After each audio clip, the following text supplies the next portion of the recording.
तो ये टुकड़े गैंग और इनके जो बॉस लोग हैं, इनके जो थिंक टैंक है, राजदीप सरदेसाई जैसे लोग, हालांकि होते बड़े बेवकूफ है, अध्ययन वगैरह कुछ नहीं करते हैं, एक मारे घुमा के तुमको।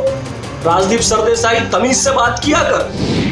ये बरखा दत्त हो और ये क्विंट हो और आरफा खानम शेरवानी, वो तो एक नंबर की विदेशी एजेंट है। ये दलाल राजदीप सरदेसाई, शर्म आनी चाहिए तुझे। सोनम वांगचुक जी ने जो बयान दिया है वो बड़ा जबरदस्त बयान है, देशभक्तिपूर्ण बयान है। चाइनीज प्रोडक्ट का बहिष्कार करो, टिकटॉक का बहिष्कार करो। अच्छा, जैसे ही उन्होंने ये कहा वैसे ही भारत में बैठे हुए चीन परस्तों की आत्मा तिलमिला उठी, और उसमें एक नंबर राजदीप सरदेसाई है। राजदीप सरदेसाई भारतीय नहीं है, केवल और केवल भारतीय नागरिकता का फिजिकल प्रमाण पत्र होने से भारतीय नहीं होता है।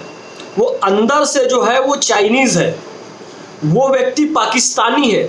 जब भी भारत और भारतीयता के हित में कोई बात होगी तो ये टुकड़े गैंग और इनके जो बॉस लोग हैं, इनके जो थिंक टैंक है, राजदीप सरदेसाई जैसे लोग, हालांकि होते बड़े बेवकूफ है, अध्ययन वगैरह कुछ नहीं करते हैं, सोनम वांगचुक को बुलाकर उसने पूरा जलील करने का प्रयास किया अपने टीवी शो में। लेकिन सोनम वांगचुक जी तो बड़े एजुकेशनिस्ट हैं, बड़े शिक्षाविद हैं, उनको तो कोई नीचा दिखा नहीं सकता।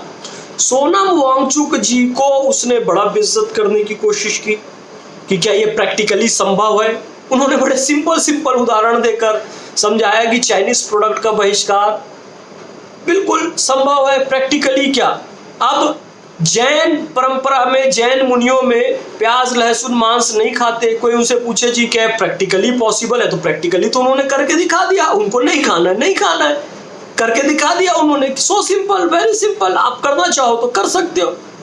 और जो नहीं प्याज लहसुन नहीं छोड़ सकता उसको लगता है ये तो प्रैक्टिकली नहीं है इसको छोड़ना, प्याज लहसुन और मांस को छोड़ना। कितने साधारण से उदाहरण से उन्होंने समझा दिया। टिकटॉक जी इस मार्केट में, ग्लोबल मार्केट में क्या हम चाइनीज प्रोडक्ट, टिकटॉक का बहिष्कार, अरे क्या प्रॉब्लम है भाई, क्या प्रॉब्लम? आपको बस क्या टिकटॉक उस सॉफ्टवेयर को डिलीट तो करना है अपने मोबाइल से। जी मोबाइल ही विदेशी है, अरे तो स्टेप बाय स्टेप चलोगे ना भाई। जब चालान एक पुलिस वाला करता है किसी दोपहिया वाहन का 3 सवारी पे, तो 3 सवारी वाला कहता है कि वो फलाना नेता इतना पैसा लेके भाग गया, वो उतना नीरव मोदी लेके भाग गया। अरे तो नीरव मोदी लेकर भागा तो तेरा 3 सवारी बैठना जस्टिफाई थोड़ी हो जाता है। उस पर भी कार्रवाई होगी और तुझ पे भी कार्रवाई होगी।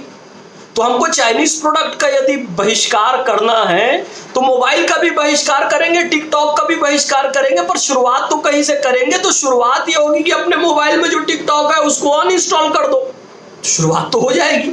बहुत सारे बेवकूफ लोगों को मैंने देखा, जी किस मोबाइल से आप ये मैसेज कर रहे हो, ये खुद विदेशी। अरे तो सब हो जाएगा धीरे धीरे, उसमें शुरुआत तो कर। इसका क्या मतलब टिकटॉक रखे रहेगा अगर मोबाइल विदेशी है तो? मोबाइल विदेशी है तो फिर झालर भी खरीद के लाएगा चाइनीज, फिर पिचकारी भी खरीद के लाएगा, फिर पटाखा भी खरीद के लाएगा, फिर राखी भी कर, क्योंकि मोबाइल विदेशी रखा हुआ है। अरे एक से शुरुआत करो, धीरे धीरे सब चला जाएगा। हम भी ये सारे प्रोडक्ट धीरे धीरे खत्म कर देंगे। जो अभी खत्म कर सकते हैं, अपने जीवन से हटा सकते हैं, उसको हटा दो और धीरे धीरे करके हम बाकी प्रोडक्ट भी हटा देंगे। इसमें दिक्कत क्या है? इसमें जलील करने वाली क्या बात है सोनम वांगचुक जी को? ये इतना कितने बार जलील हो चुका है राजदीप सरदेसाई, उसके बाद भी ये सुधरता नहीं है। आपने देखा होगा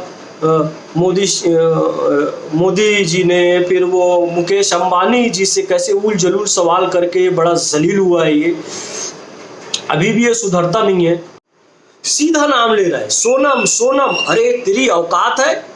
जब तू आतंकवादी के समर्थन कट्टरपंथी मुल्लाओं को बुलाता है जिनकी इतनी लंबी दाढ़ी टोपी, उनको साहब, मौलाना साहब, आदरणीय जी, जनाब कह के, और सोनम वांगचुक जी को न सर बोला, न जी बोला, न आदरणीय, सीधा सोनम।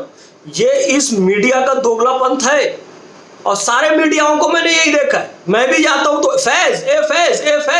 फैज करेंगे, और जो आतंकवादियों का समर्थन कर दे, दंगाइयों का समर्थन कर दे, मौलाना बैठ रहता है तो उसको मौलाना साहब, आदरणीय, एक मारे घुमा के तुमको। राजदीप सरदेसाई तमीज से बात किया कर। सोनम वांगचुक सर बोल, सोनम वांगचुक साहब बोल। सोनम तेरा दोस्त नहीं है, सोनम सोनम कर रहा है। तमीज के दायरे में रहे, बड़ों से कैसे बात करनी है सीख। एजुकेशन तो तूने कभी पाई नहीं है, 2 कौड़ी की घटिया पत्रकारिता करने वाले। ये सारे लोग, उनके सीने पे सांप इसलिए लौटता है। 1962 में जब चीन यहाँ पर आ रहा था, इन लोगों ने फूल माला और आरती की थाली लेकर चीनी की सेना का स्वागत किया था और ये दुआएं मांग रहे थे कि भारतीय सेना के सिपाही मर जाएं, खत्म हो जाएं और चीन का यहाँ पर कब्जा हो जाए। ये इतने बड़े गद्दार लोग हैं।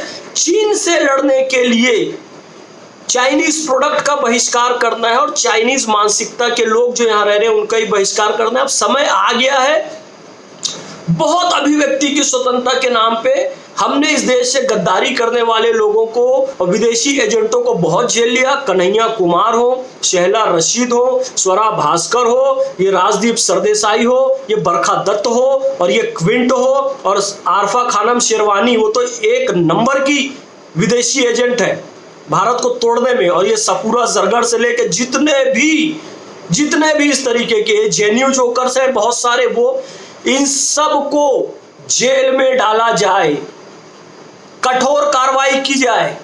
मैं तो कहता हूं इमरजेंसी लगाकर इनको खींच के जेल में डालो और इन सबको खत्म कर दो। कोई जरूरत नहीं है राष्ट्र, यार हमको जिंदा रहना है भाई, हमारे देश को सुरक्षित करना है। हम लोग इनको झेल के अभिव्यक्ति की स्वतंत्रता पे इनको डाल के गैस चैम्बर में खत्म करो इन लोगों को।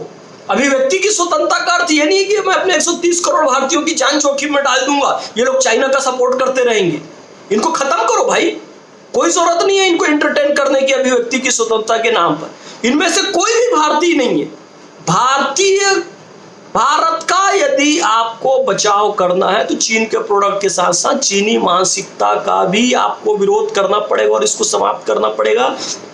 जनता से निवेदन है, जिन लोगों का मैं नाम लिया और जो भी सपोर्ट करते दिखे चीनी प्रोडक्ट का, आपका मजाक उड़ाते दिखे ऐसे राजदीप सर, इन पर सामाजिक दबाव बनाने के लिए जहां दिखे इन पे हूटिंग कीजिए। और आज हमारे जो राष्ट्र प्रेमी हैं, जो राष्ट्रवादी हैं, जो राष्ट्र के हित में सोचते हैं, वो कोई बात कहते हैं कि इन आतंकवादियों को मारो, इन पर कड़ी कार्रवाई करो, तो उनके मन में भय रहता है कि राजदीप सरदेसाई जैसे लोग कहीं उनका ट्रायल ना कर दे मीडिया में बैठाकर, उन्हीं को दंगाई और आतंकी घोषित ना कर दे, उन्हीं को इकोनॉमी के खिलाफ ना घोषित कर दे, जैसे सोनम वांगचुक के साथ ये कर रहा है ये दलाल राजदीप सरदेसाई।